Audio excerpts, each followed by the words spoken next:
This show is part of the RetroZap.com podcast network.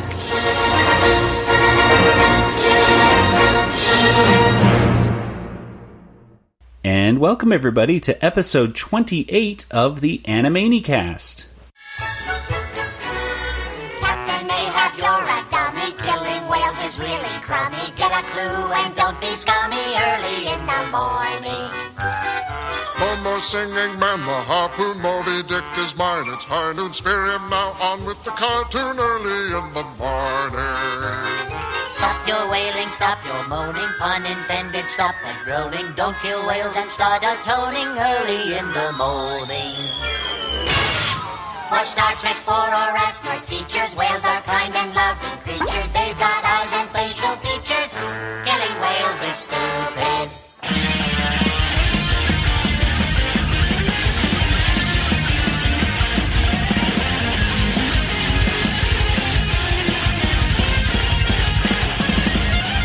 And welcome everybody once again to the Animaniacast. We are the podcast that is dedicated to the animated television series Animaniacs. Each and every week we talk about a new episode in the order in which it first premiered, and we talk about all the gags and all the jokes and all the cultural references that we can possibly think of within a short amount of time, well, relatively short amount of time. And in the end we give every episode a water tower rating. I am Joey, and joining me once again is my brother Nathan. If sticks and stones will break my bones, then I'm in a cast. That's a good one. And Kelly. Hi. Hello, Kelly. Okay. Hi, Kelly. Hello. It took me a split second right there to get that reference there, Nathan. It could be the Animaniacast is... You're in a cast. Mm-hmm. And I'm in a cast. That's very true. Also shows on Broadway. Okay, it works. So there you go, actors. Let us know if you use that slogan yourself. Mm-hmm. But we get 10% of all profits. That's right. Okay. Well, today's episode we have a Moby or Not Moby. That is the question, and the title of that cartoon. We have Mesozoic Mindy, and the good, the boo, and the ugly. But also a bunch of good idea, bad ideas as well. Mm-hmm. So quite a few things in here to discuss. Guys, what did you think? Nathan, what about you? In a few words, what do you think about this episode? It was a good idea, or maybe a bad idea. I don't know. And Kelly, what about you? It was good and bad and ugly. There you go. And Nathan. Yes. When was this episode first premiered? Oh boy. Okay. So this is surprising. Tuesday, October 26th, 1993, which also is when the NFL announced a new expansion team, the Carolina Panthers in Charlotte. Oh, I had no idea that I totally forgot that they were essentially not that old of a team. Yeah. The more you know. The more you know. Carolina Panthers. And, very good. NFL trivia only on the Animaniacast. Hey, it makes sense. All right, well, let's get right into it. You know what? First, we start off with a good idea, bad idea. So I'll tell you what we're going to do is I'm just going to go over each good idea, bad idea. Okay. And you just tell me which the goodest of the good idea, bad ideas were. Is that proper grammar? I doubt it. No, it's perfect. It's good? Okay. Mm-hmm. Good grammar, bad grammar. It's time for another good idea, bad idea. So the first good idea is taking a deep breath before jumping into a swimming pool. Makes sense. The bad idea, however, is taking a deep breath after jumping into the swimming pool.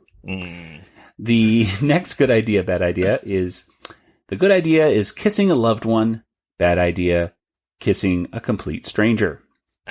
And then the final good idea, bad idea, the first good idea is doing your own yard work. But then the bad idea is doing your own dental work. Yep. Yeah, that is a bad idea. Although some people I heard have tried that. Probably on YouTube, you can probably find people that actually do try that. And they're probably the ones that start with, here, hold my beer. So, guys, what do you think of those good ideas, bad ideas? Which one of those three is your favorite and why? My favorite was the doing your own dental work. That was the funniest one. And why did that one stand out as your I just thought it was the most creative of the three, because it's just like, the other two were like pretty obvious of what they're going to say after, like, oh, breathing underwater or kissing not a loved one, a stranger. And then this one is like yard work versus dental work. Like, that was a good, fun stretch. I liked it. Okay. And Kelly, what about you?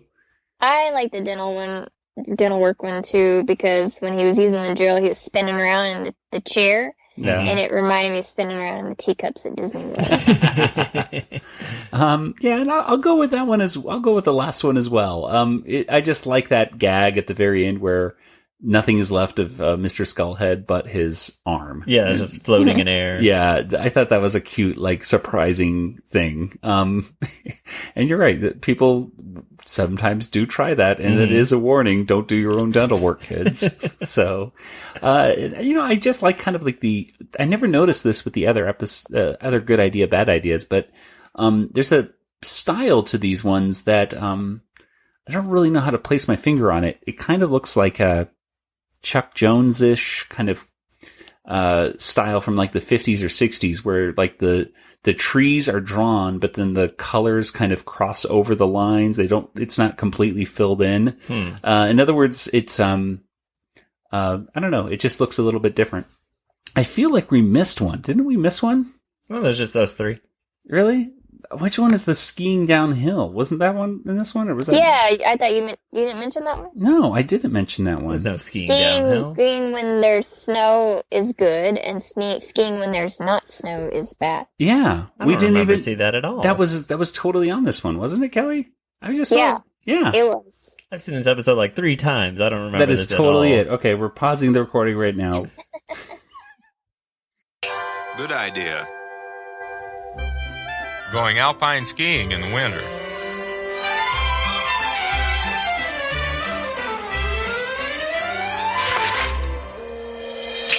Bad idea. Going alpine skiing in the summer.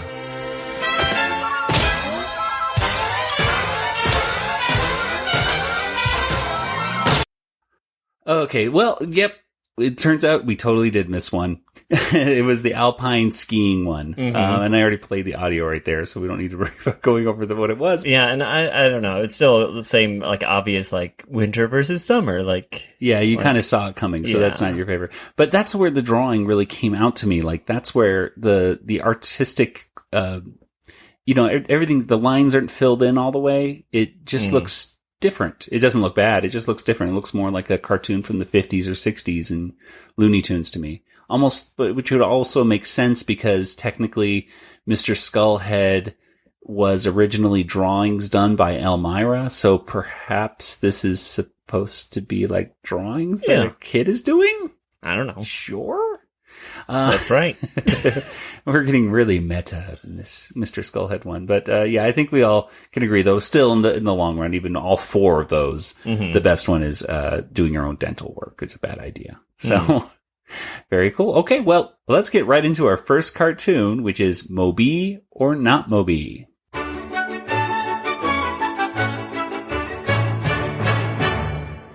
Well, Moby or Not Moby was written by John P. McCann, and it was directed by Michael Gerard. And, Nathan. Yes. What happened in Moby or Not Moby?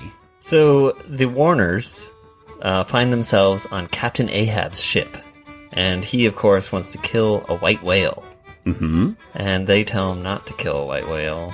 Mm-hmm. And there's a whole bunch of, like, there's a song in it. Yeah. And eventually they find the white whale. And Captain Ahab throws a spear at him. The whale catches it and picks his teeth and then knocks it back and then ends up eating Captain Ahab, who meets Pinocchio.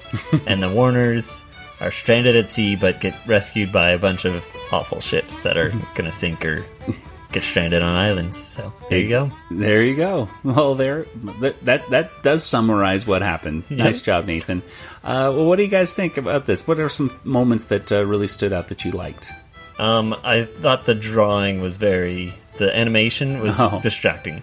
The animation, okay, yeah. This is done by the same folks who animated some of the other sections, like one with Miss Flamille, I believe, and stuff. And whenever we get these animators in, it does become a little distracting, where the lip sync is completely off. And they just look weird.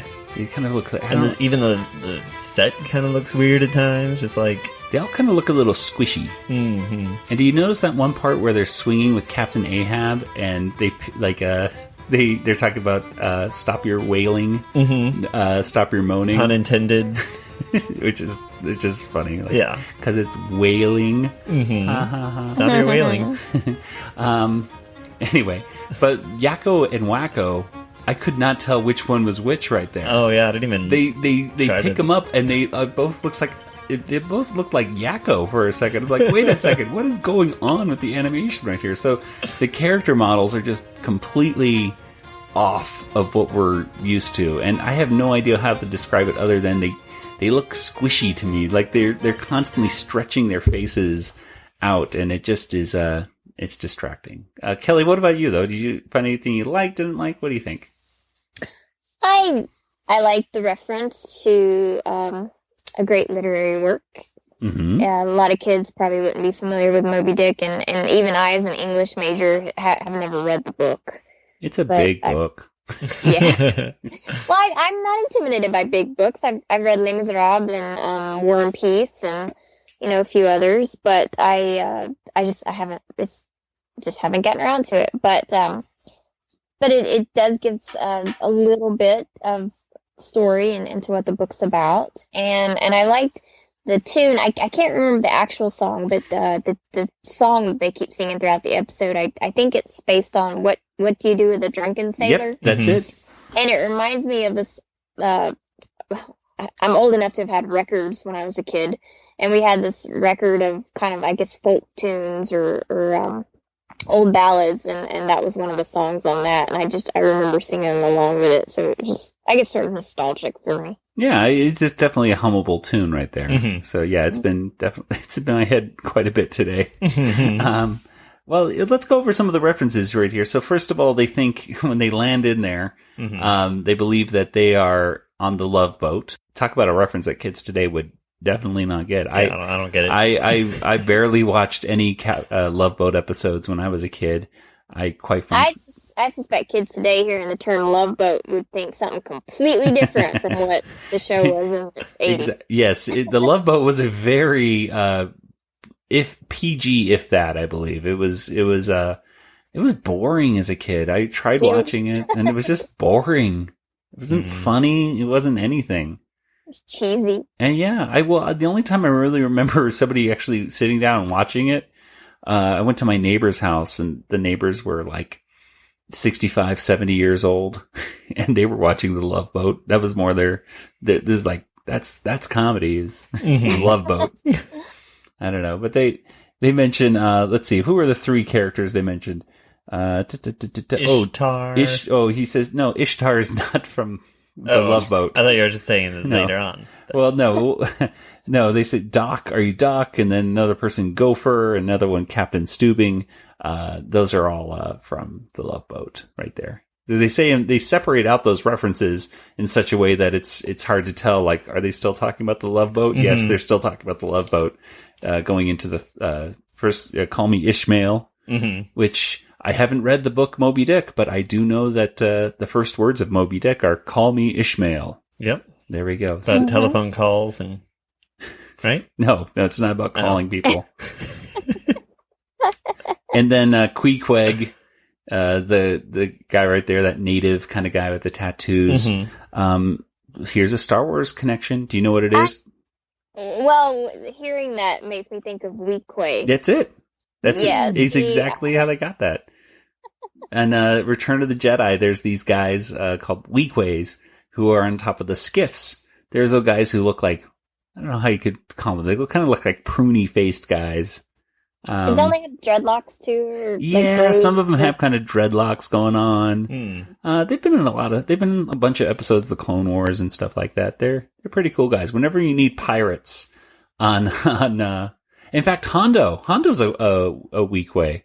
Now that I think about it, does not matter. Yeah, weak ways. And then of course Captain Ahab was Captain Stubing. Oh, there's Captain Stubing. Yeah. Again, never watched really Yeah. The Love Boat. I know that's how the song goes. Love Boat, exciting and new. That's all I know about the thing, Love Boat. Yeah. There we go. And I remember when it would come on, because my older sisters would watch it, and the faces of all the actors would appear in like a lifeboat. Yes. Yes. Very similar to Gilligan's Island, I think, in some ways. It was like, instead of like a porthole or something, I don't know. I think it was kind of like a combination of what would happen if Fantasy Island met Gilligan's Island, and you got the Love Boat. I think it's more like Gilligan's Island and Fantasy Island with Love American Style mixed all together. You ever watch Love American Style, Nathan? No, none of these. That's another one. I haven't seen any of these shows. I would watch Love American Style sometimes on Original Comedy Central. Ha! Ha! And they would go, love! Oh, how's that theme song go? You're on your own with that. Love American Style. Boop, boop, boop. Oh. Love American Style. America, wow. America, no. This is you. That's exactly how it ended. How do you know? Now I feel like I'm in a Disney World themed show or something. We're blending themes. We're all over the place. Okay, so there we go. Well, anyway. Well, we did say it was a weird week. It was a weird week. Well, there's a cool thing right here where, speaking of Ishmael, though, he says, call me Ishmael, and he says, oh, call me Ishtar. Call me Ishmael. Call me Ishtar. Call me irresponsible. Call me anytime, but not collect, okay, big fella? So let's go over those three things right there. So, call me Ishtar. Ishtar was a notorious flop of the 1980s with Dustin Hoffman and Warren Beatty, and it's supposed to be a comedy. I've never been able to watch more than usually about 10 to 20 minutes of it. It's not funny. It's like it's supposed to be like a Bob Hope, Bing Crosby kind of, we're in the desert doing stuff. But audiences did not respond to it. And, now we have tons of other flops to talk about, Yeah. But that was like for the longest time, especially, all the way probably I would say up to Waterworld. Ishtar was like, oh, that's what a flop is. Ishtar. You ever watch Ishtar, Kelly?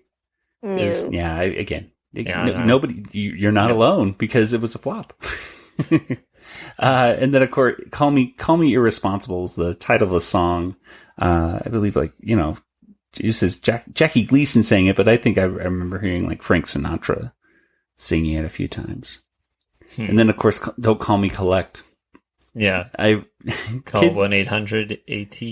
Yeah, the 1-800-COLLECT or whatever, all those things. Kids today, if you say okay, back in the 90s and everything. Yeah, payphones were big. Yeah, we had to. Like, you gotta get picked up by your mom or dad after soccer practice or something.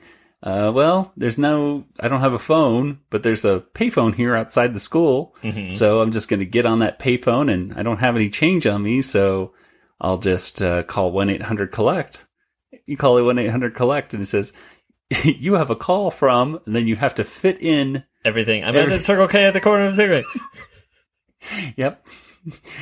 This is Joey. I'm at the Circle K. Pick me up. Boom. Do you like the chicken? And they say no, and then exactly. That's how you get free calls. Yep. That was the trick back in the 90s. Yeah. Ever try that trick, Kelly? No. You haven't lived then. That was sorry. No, we would do. My dad would get so upset at us for doing that. But hey, I needed to get picked up, and I didn't have a cell phone. This was before cell phones. Mm-hmm. It's the way you could get picked up. There was 1-800-COLLECT, and then there was pagers. Yep. And then there were cell phones. So we have Captain Steubing picks up not Captain Steubing. Captain Ahab. Yeah. He picks up Scotty at one point. Those sharks, It's one of two Star Trek references. That's right. If you're a Star Trek fan, then you'll like this particular cartoon, because we not only have Scotty talking about, we can't do it, Captain, but then, of course, in their song, they talk about Star Trek 4. Which I've seen parts of, actually. I've seen one or two Star Trek films. I'm totally invested in the wars, but not in the trek. Yeah, it's too much of a journey. Yes, Star Trek 4 was the, oh gosh, what is it called? The whale Save movie. the killer whales. No, it wasn't killer whales. They were humpbacks. Were they humpbacks? Yeah, I think they were. Yeah. Kelly? No. I don't know. There's some kind of I'm whales. a Star Wars gal. I have nothing against Star Trek. And Yeah, exactly. I've seen some of the movies, but I honestly don't know the name of that one. Yeah, I know it does have mixed, even from Star Trek fans. Mm-hmm. It'll get the Trekkies have kind of mixed reviews of that film. Isn't that the one where Spock dies? No, that's Wrath of Khan, which is a Khan. really good movie. I've seen that one. Yeah. And spoilers. I've seen Wrath of Khan. Yeah. Oops.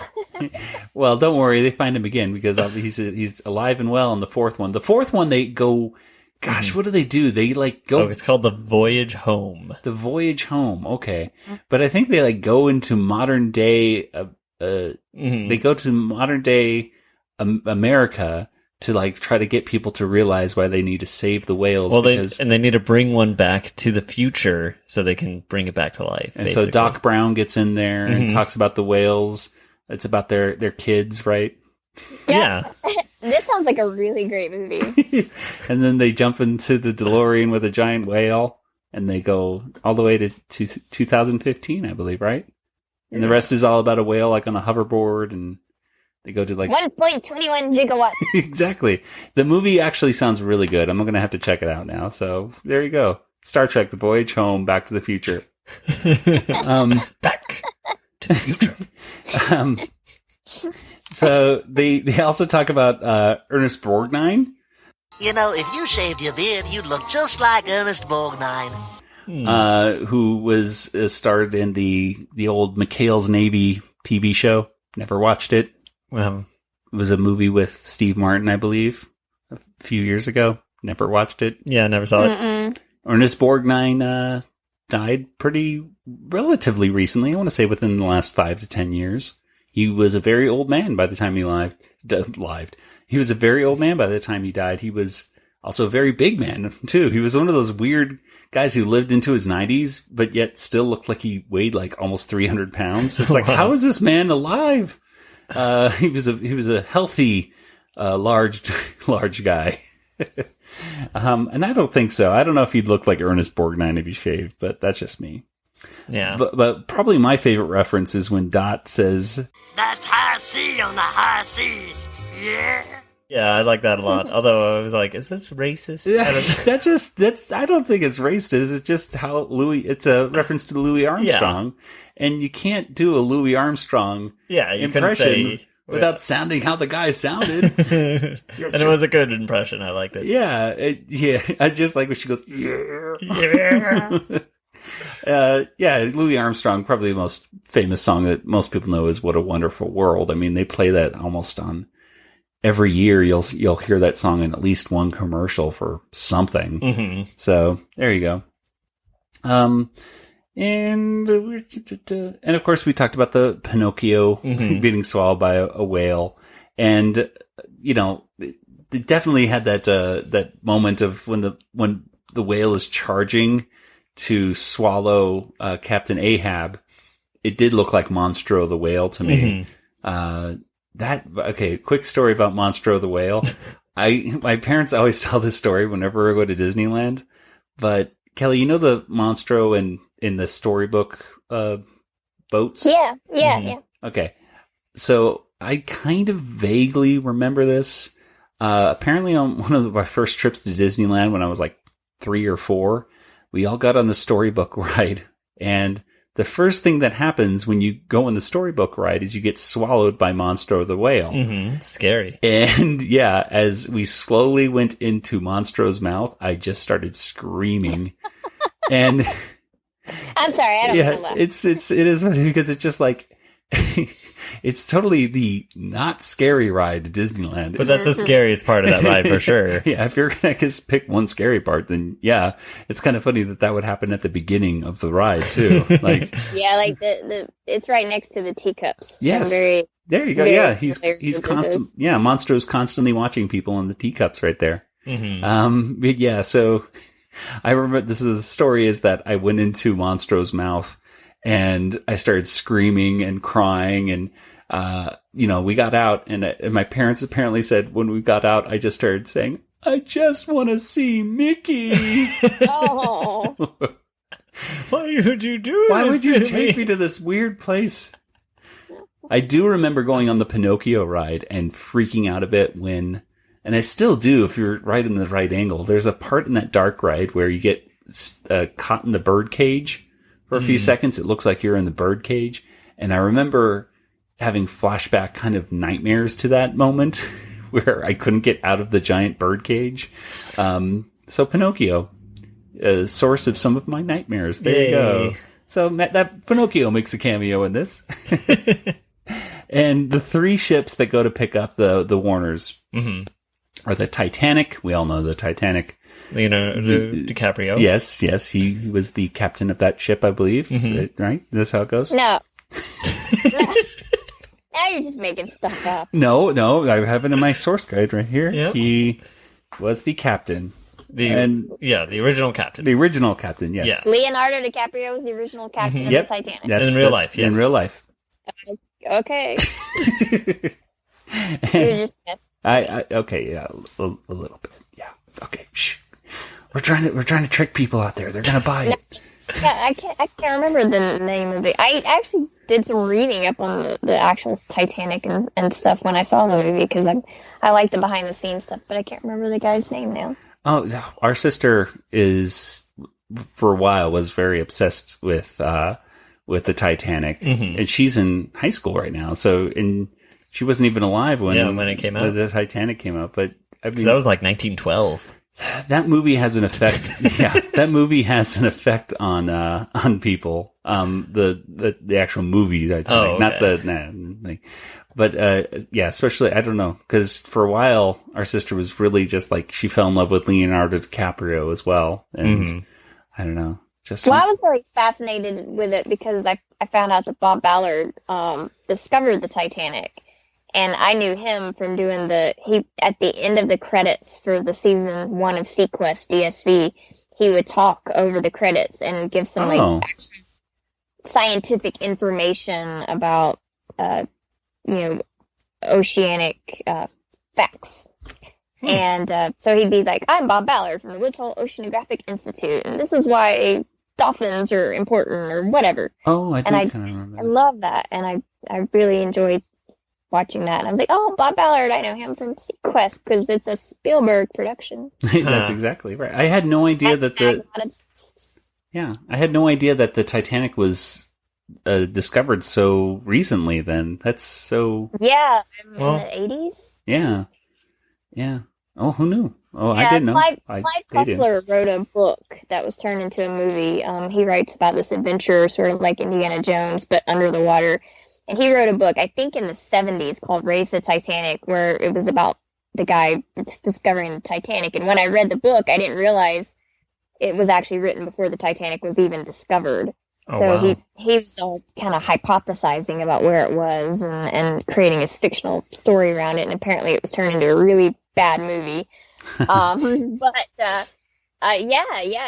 It's been discovered really in very, very recent years because they had to develop the technology to go deep enough to find it. That cold.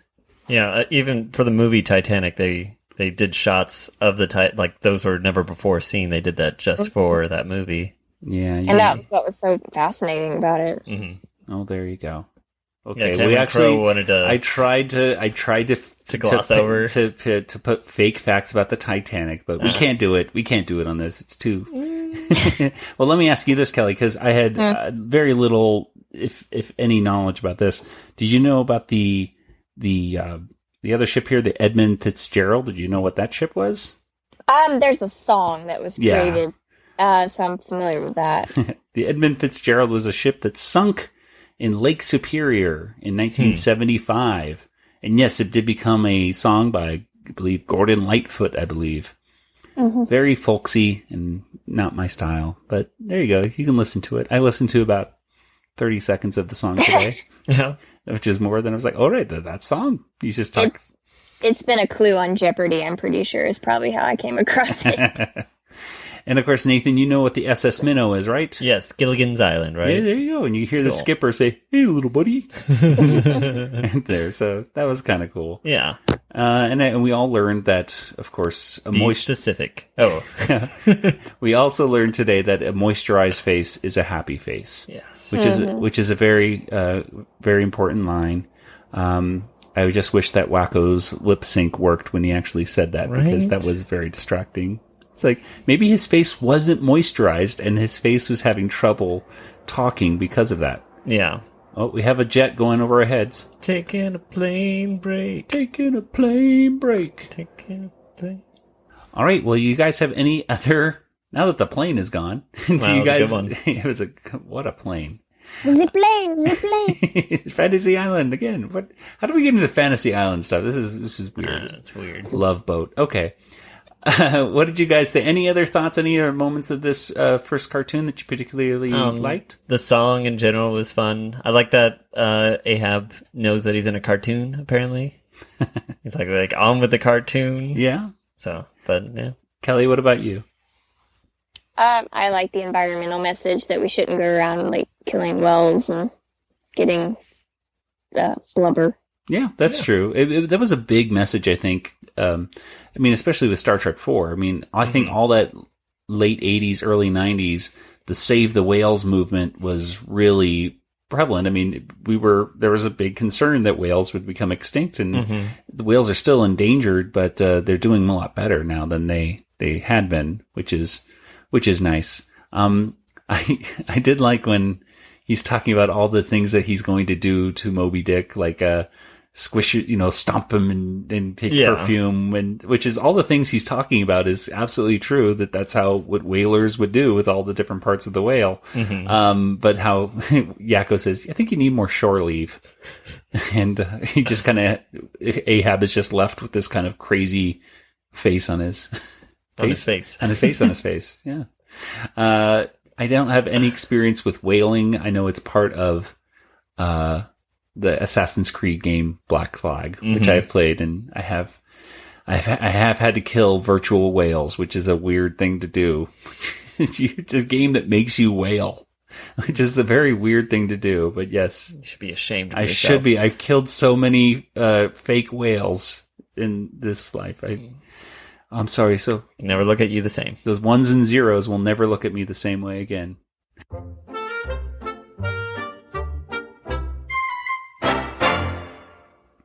All right, the next cartoon is Mesozoic Mindy, and that is written by Nicholas Hollander and directed by Mr. Greg Reyna.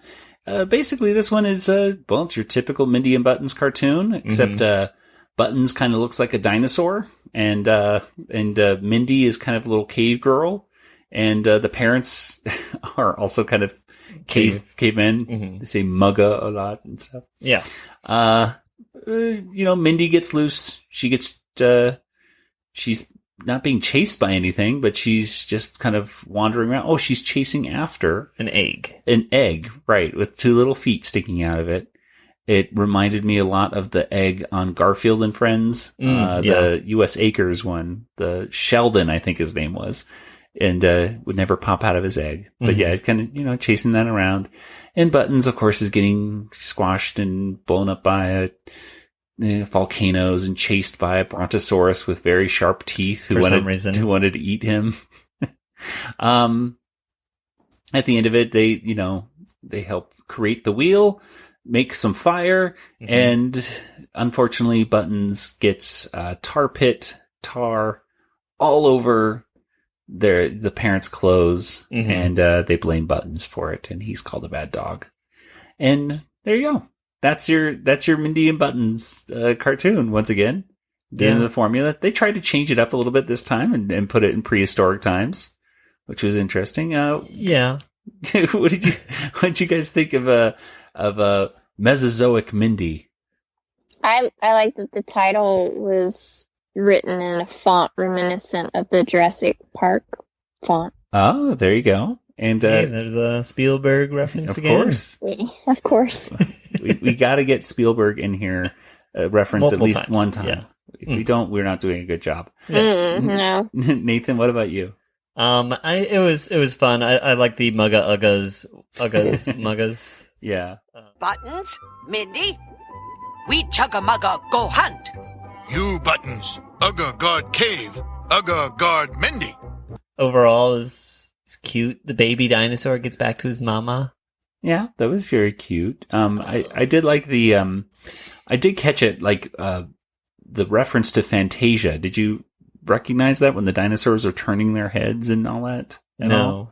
No, okay. Well, the beginning where there's all that, the dinosaurs are hearing all that, I forget exactly what they're hearing, but it's like stomping. It's like a T-Rex in Jurassic Park. Yeah. Well, they hear all the music. The opening music is a parody of Igor Stravinsky's Rite of Spring, which is used in Fantasia. And in Fantasia, it shows the different dinosaurs and everything, and they're, cocking their heads and turning. And in that Fantasia segment, it reminds me a lot of the railroad at Disneyland, where you have a Tyrannosaurus Rex and a Stegosaurus fighting each other. And that's basically what happens in the Fantasia segment. It's about these two dinosaurs fighting and everyone's looking at it. But yeah, the way the dinosaurs like cock their head and turn it is almost, it's like the same shot. So it was cool. It was kind of a salute to Fantasia in that moment. I didn't really see any other big cultural references other than it kind of reminded me of, a little bit like Land Before Time.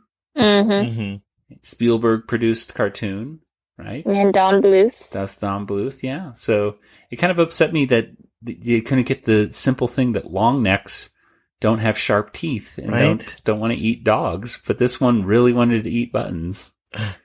And he chased him back and forth. And I kept wondering, like in the background when Mindy is talking to the two cavemen and she's doing her thing about why.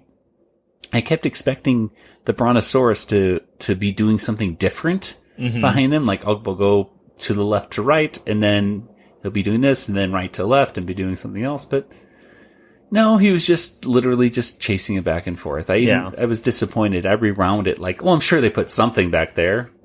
No, it seemed like a great opportunity for a joke, but they missed it.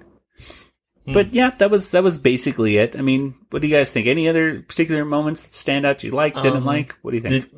Was anyone else bothered when Buttons came out and jumped on the wheel and then started running forward and the wheel started moving forward? Like, did that bother anyone? Because that bothered me for some reason. Like, okay, the wheel should have gone backwards as he's on it and running forwards. Oh, that's true. That is how wheels work. If you run forward on a wheel, it will take you backwards. But if you run backwards, for some reason, it's going forwards, and I'm like, what? Oh, yeah, hey. So that bothered me. Yeah, so, he should have been. I mean, I'm fine with humans and dinosaurs in the same time, but if you're gonna ruin physics, that's a whole nother thing.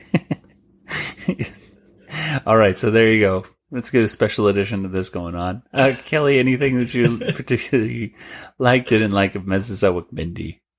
I also liked the Ugga Bugga talk. It was, it's probably completely historically inaccurate. Yes. I'm not really sure how early people talked, but well, we do know that cavemen and dinosaurs did exist in the same time period. We are very certain of that from this cartoon. But yeah, this proves it. Right. I'm not questioning that. I just don't see them saying Ugga Bugga. Yep. But okay, lady, I love you. Bye-bye. No, manga lady.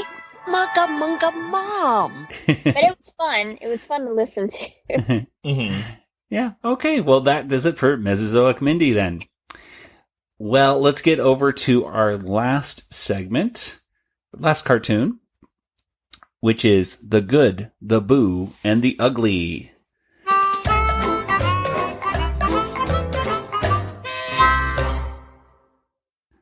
Okay, The Good, the Boo, and the Ugly was written by Deanna Oliver, Peter Hastings, Nicholas Hollander, and Paul Rugg.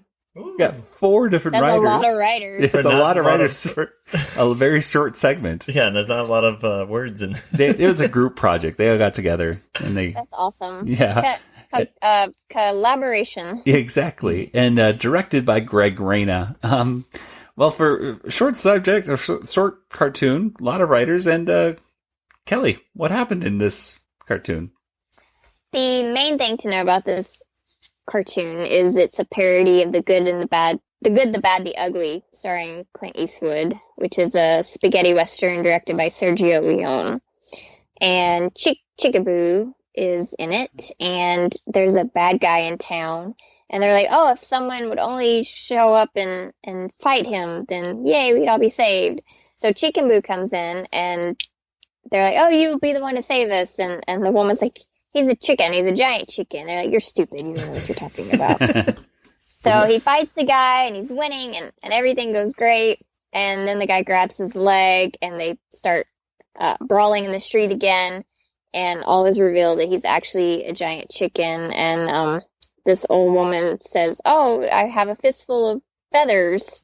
And then she says, I have a few feathers more. Yes. Which is also a reference to the sequels to Good, the Bad, and the Ugly, which is a fistful of dollars and a few dollars more. Yeah. It was very cute. So yeah, it was a good Chicken Boo one. Mm-hmm. Oh, and I should mention that the music is most certainly reminiscent of Ennio Morricone's score for The Good, the Bad, and the Ugly. Yes, definitely. I love Chicken Boo singing that at the end. Yeah.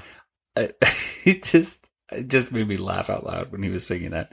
Kelly, I just saw Quentin Tarantino's The Hateful Eight that Ennio Morricone just did the music for, because he's still alive and he's still scoring music, and he's one of the greats, right up there with Maestro John Williams. Yes, he is, and he won an Oscar for that, right? He just won the Oscar. He beat out John Williams. He did beat out John Williams, but it wasn't for The Hateful Eight, though. I don't think. I can't remember what. Oh gosh, what was it then? It wasn't for The Hateful Eight. Hang on. I'm not 100% sure. I'm looking it up. Yeah, Hateful Eight, Oscar, score. Oh, no, you're right. Yeah. It was. Yeah. Cool. Wow, okay. Yeah, there you go. He did win an Oscar for it. Okay, so, yeah, he got nominated, and I've heard, like, a lot of people upset, like, oh, John Williams should have won for The Force Awakens, and... You know, well, he should have. He should have. But I think John Williams would even agree. Like, if you're going to get beaten out by anybody, then you could get beaten out by him. He's also one of our elderly, composers, and he's 80. He's older than John Williams. He's 87 years old.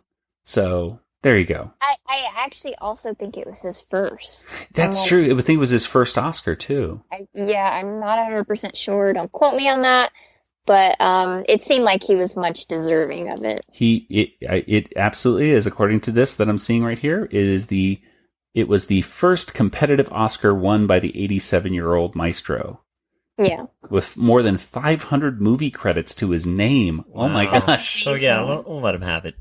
Yeah, give him 1 out of 500 people. Come on. Because John has, I think, 4 Oscars to his name, so it's all right. We'll let him slide by this time. Exactly. Well, John Williams sometimes beats himself out, I think, because he'll get nominated twice. Yeah, and that does nothing but split the vote for him. So it can only hurt him.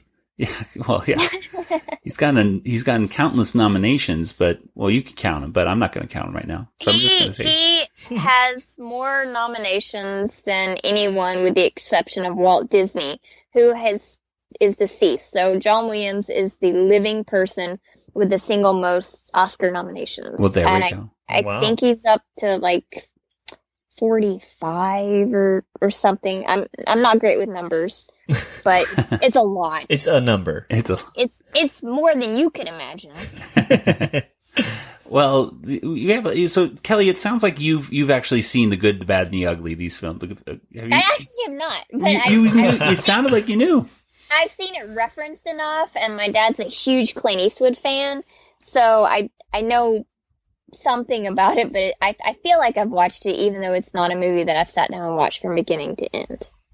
Well, I'm just such a student of film and film scores. I'm familiar with it. Yeah, I tried to watch some of it once a while ago, and it just I'm not a huge Western fan. Yeah, me neither. My Westerns, my favorite Western is probably Three Amigos. Yeah, that's the one I own. So. Yeah, I have that on Blu-ray. It's a good Blu-ray. Yeah.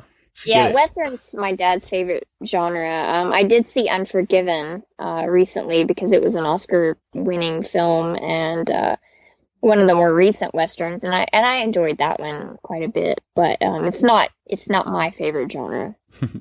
Well, this is called speaking of genres, this is they even put it out and they say this is a spaghetti Western. Mm-hmm. So they're eating spaghetti. So it's a very heavy in the spaghetti. It's very well, it's spaghetti Western. I remember asking my dad about this because he goes, "It's a spaghetti Western," and I said, "What's a spaghetti Western?" Spaghetti Westerns were kind of cheaply made Westerns back in the, I believe, 60s and 70s, and a lot of them were, when you have an Italian director, and if they're made in Europe, sometimes in Italy, they're, I guess it's kind of like almost derogatory kind of term in some ways, because it's not like a real Western. This is a spaghetti Western, not like your John Wayne Westerns or something like that. But almost everyone to this day still knows of the titles: The Good, the Bad, the Ugly, a few dollars. Wait, now a fistful of dollars and for a few dollars more. People know those titles, like not everyone can name every John Wayne movie, So there you go. They live on quite strongly. So there's some of the actors in the background right there are caricatures of actual actors in that in those films. The one that stood out to me right away was the guy with the hat right there. Lee Van Cleef, I believe his name is. Mm-hmm. Let's see. Yeah, there it is. Lee Van Cleef.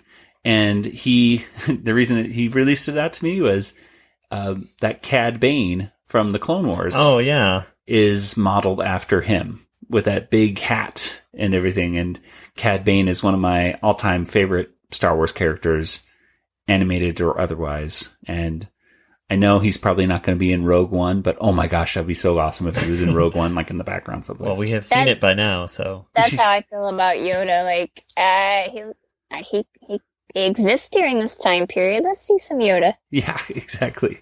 But that's just me. Just do a cut to scene of like Yoda like eating. Cooking. Yeah. Good food. Rudely I cook. And then cut back. I would be the happiest person in the theater because when I was watching the Force Awakens and you could hear Yoda's voice in the Rey's vision, I heard his voice. I'm like looking around at people like, oh, y'all heard that, right? And they're like, Kelly, come on now. You're just hearing things. Come on. And I'm like, no, seriously. And it took multiple viewings for people to actually believe me. Yep. That I heard Yoda's voice in that scene because they accused me of, I guess I'm imagining it. Kelly, I heard it too on the first viewing. Mm-hmm. I heard it too. I didn't hear Obi-Wan. I didn't hear much other than like Darth Vader and like Yoda, but I did hear those two in that vision. Mm-hmm. But anyway, for the Jedi, it is time to eat as well. Anyway, eating spaghetti. So, and of course, the other one was Eli Wallach. Again, both stars of The Good, Bad, and Ugly. There were little things in this one that kind of threw me off, like the people running and hiding in this one. They're framed in such a way that they almost look like little dwarves. Yeah, I thought they were like really short. Yeah, I thought they were like, are there Smurfs in this episode? Because there's like the townspeople were drawn so small and from such an angle that they were just kind of like, when they're hiding from the bad guy, they just look like Smurfs or something weird like that. But overall, it was a good cartoon. Made me laugh a lot. I'm surprised that Chicken Boo continues to be so watchable for me because I know the gag. I know what's going to happen. But it's always just funny. But I do feel bad for him. Especially in this one, because even the bad guy goes after him. Right? And they untie the bad guy even. Like, that was not a legitimate thing because you don't count as a human. Yeah, let's go chase him up. That way, it was kind of like, it reminded me a little bit of Blazing Saddles Blazing Saddles, however, they accepted the sheriff, and in this one they didn't. It would be better for me if they accepted Chicken Boo and had him as the sheriff just so it could get a reference to Blazing Saddles as well. But I guess they couldn't do that because it's in the formula. It would, then he would be a human. Yeah, it's like, I guess not. But anyway, any other moments, guys, that you liked of this Chicken Boo cartoon? Well, I like the whole saving puppies and stealing. He robbed a bank and saved a puppy. Yes. And then, well, is it good or bad? I don't know. He has no personality. The man with no personality. Instead of the man with no name. Yeah, that's the... Yeah, I was going to say John Wayne, Clint Eastwood character right there. Yeah. So cool stuff. Kelly, any other last moments of that one? I just like the episode or the segment. It was so funny. Well, let's go ahead and get right over to our water tower rating.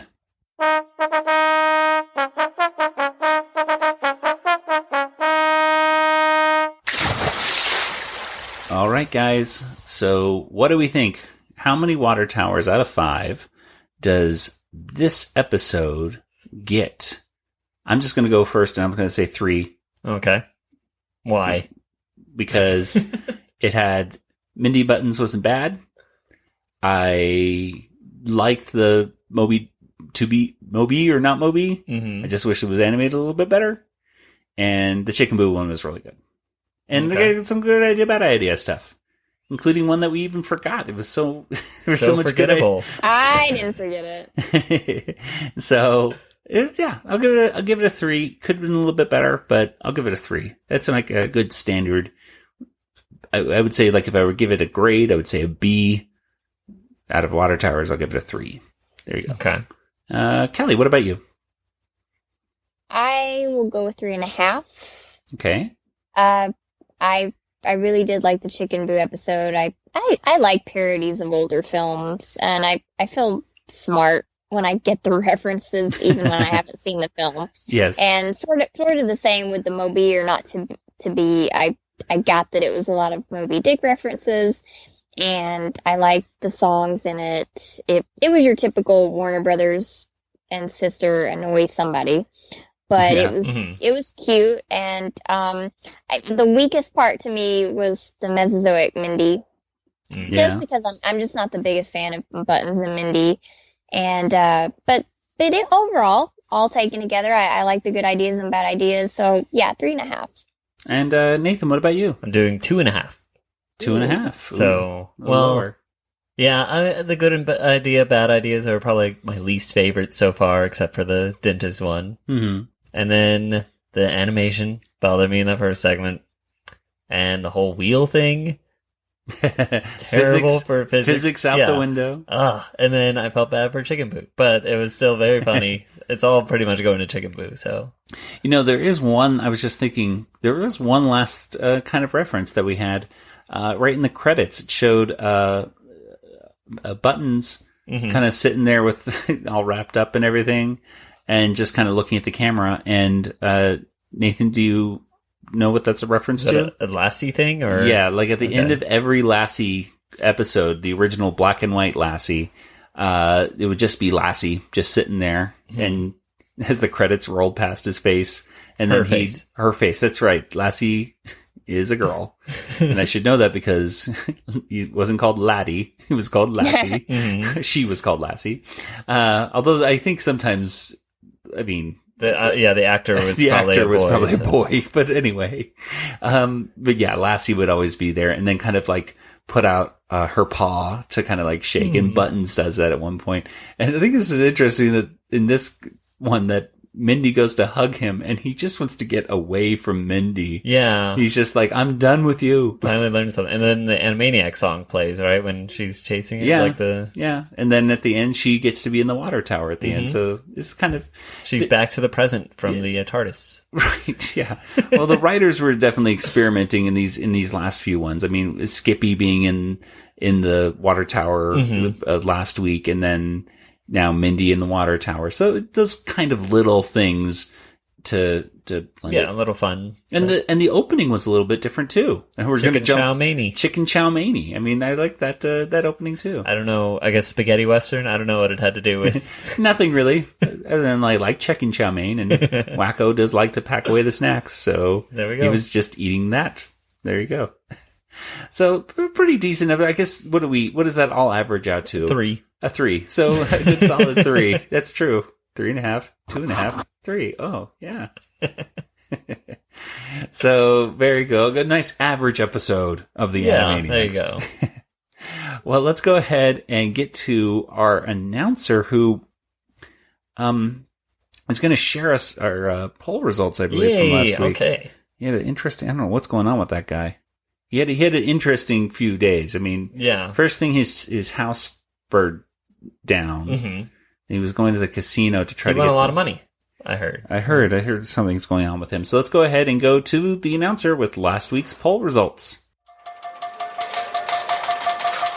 Hey there, this is Vinny, coming to you live from the Water Tower Casino, a beautiful place where everyone should check out all the games. The announcer is, how should we say, tied up at the moment, unable to talk to you. So I'm here to go ahead and give you the results of last week's poll. Listeners were asked, one is a genius, the other is insane. But who is more insane? Hashtag Animaniacs, hashtag Animanicast poll, hashtag Pinky and the Brain. So, short and sweet. 33% said it was Pinky, 67% said Brain. I have no idea what I just said or who these people are, but there's your results. Now, if you don't mind, I have to go talk to Mr. Watto for a little bit, and we'll see what we'll do with your little announcer guy.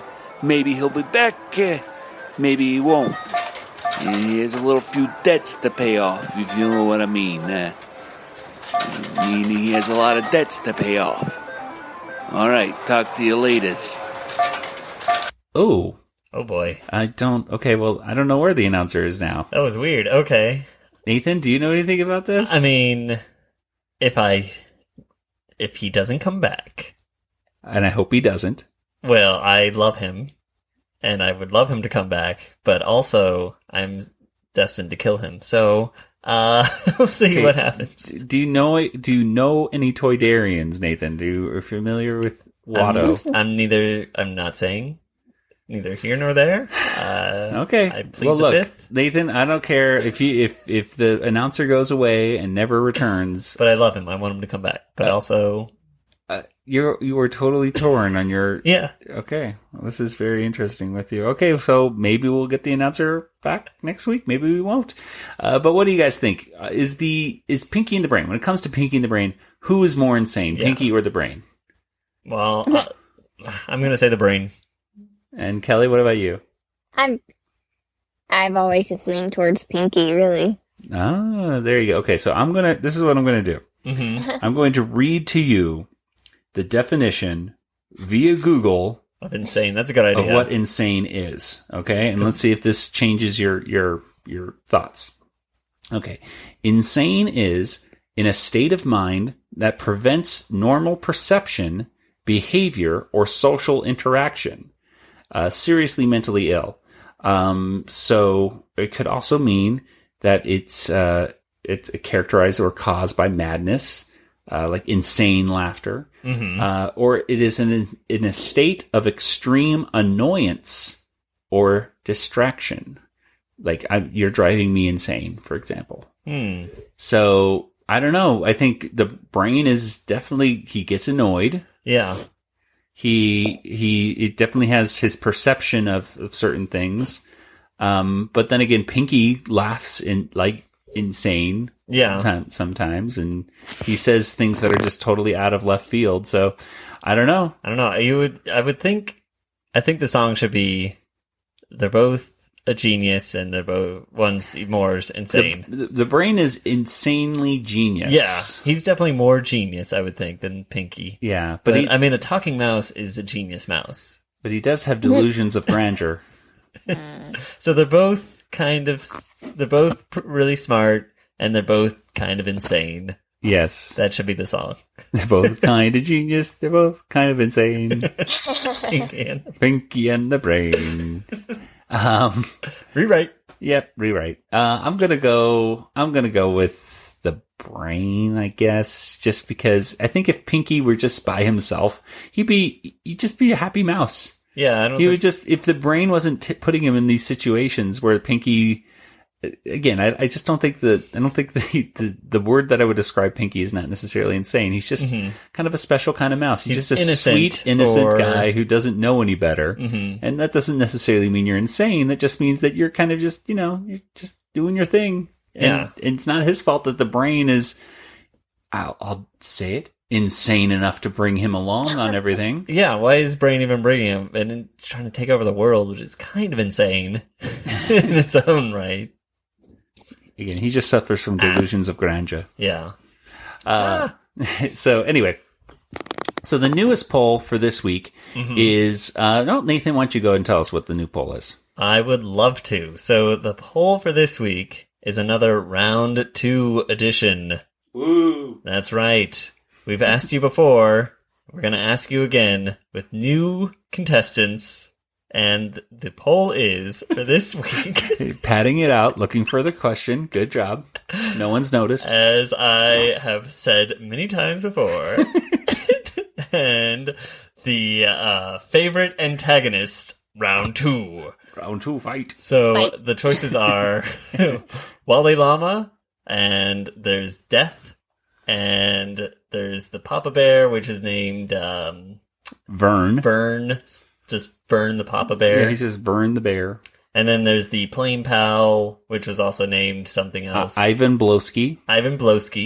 And so which is your favorite between those 4? Ivan Blowski, Vern, Death, or Wally Llama. Yeah. There you go. Should be a fun one. There you go. Go to twitter.com/Animaniacast or just search for hashtag Animaniacast poll and you should be able to make your voice heard. Okay, well, guys, it looks like it's that time where we're going to wrap things up. So where can people get in contact with you? Nathan, go. I'm on Twitter, JangoFT, that's me. You can also follow my sleeping talks at nsleeptalks. Very cool. And Kelly, what about you? Yoda Princess on Twitter or Kelly at BigShinyRobot.com and email. Very cool. And over at the Animaniacast, you can follow us on Twitter, on Facebook, on Instagram, and of course you can send us an email, which is animaniacast@retrozap.com. Hey folks out there, if you want to send us an email, please do, but also don't forget those iTunes reviews. And hey, go to retrozap.com/animaniacast. You can see a ton of our other episodes that we all have up, and we're talking about various things, usually getting off the topic of Animaniacs as well over there. While you're at RetroZap, you can check out a ton of other awesome podcasts as well. There's Starship, Sabers and Scoundrels, The Trade Federation, Brews and Blasters. If you like Star Wars and Disney, there's Skywalking Through Neverland.